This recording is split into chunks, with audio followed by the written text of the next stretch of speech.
Breakup থেকে motivate হবার জন্য বেসিক্যালি রাজ কি করে? এই যে ট্রাভেল করি, এদিকে ওদিকে চলে যাই, দেন হচ্ছে আমি কাজল রেখা সিনেমায় একসঙ্গে পর্দায় হাজির হয়েছেন শরীফুল রাজ ও মন্দিরা চক্রবর্তী। এরপর থেকে এই জুটিকে নিয়ে জল্পনা চলছে। প্রেমে জড়িয়েছেন দুজন, এমন শিরোনামে একাধিকবার উঠে এসেছে তাদের নাম। কিছুদিন আগে মন্দিরা এই বিষয়ে নিজের বক্তব্য স্পষ্ট করেন, জানান বিষয়টি শুধুই গুঞ্জন। এবার এই প্রসঙ্গে মুখ খুললেন শরীফুল রাজ। সম্প্রতি একটি সাক্ষাৎকারে বিষয়টি নিয়ে কথা বলেছেন তিনি। সাক্ষাৎকারে শরীফুল রাজকে প্রশ্ন করা হয়, মন্দিরার প্রসঙ্গে প্রশ্ন করা হলে তিনি জবাব দেন, নবাগত নায়িকা হিসেবে মন্দিরা অসাধারণ।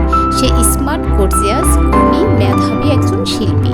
প্রথম ছবিতেই সফলতা পেয়েছে। আমাদের ছবির প্রচারণায় একসঙ্গে বের হতে হয়, এজন্য মানুষ এগুলো গুঞ্জন ছড়াচ্ছে প্রেম নিয়ে।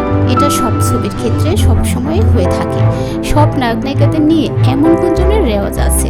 প্রেমের বিষয়ে প্রশ্ন করা হলে রাজ জানান, জীবনে অনেকগুলোই প্রেম করেছেন তিনি, কিন্তু একটাও টেকসই হয়নি। তবে বিচ্ছেদ হলে ঘুরতে বেরিয়ে পড়েন এই অভিনেতা। এরপর ফুল এনার্জি নিয়ে আবার কাজে মন দেন। এর আগে দুজনের প্রেমের গুঞ্জনে সংবাদ মাধ্যমে কথা বলেছিলেন মন্দিরা।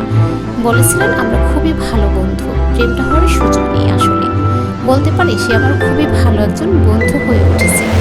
কাজল রেখা সিনেমায় রাজ মন্দিরা ছাড়াও রাফিয়াত রশিদ, মিথিলা, সাদিয়া আয়মান, খায়রুল বাশার, ইরেশ জাকের, আজাদ আবুল কালাম প্রমুখ অভিনয় করেছেন। মুক্তির পর থেকে সিনেমাটি রয়েছে দর্শকদের আলোচনায়।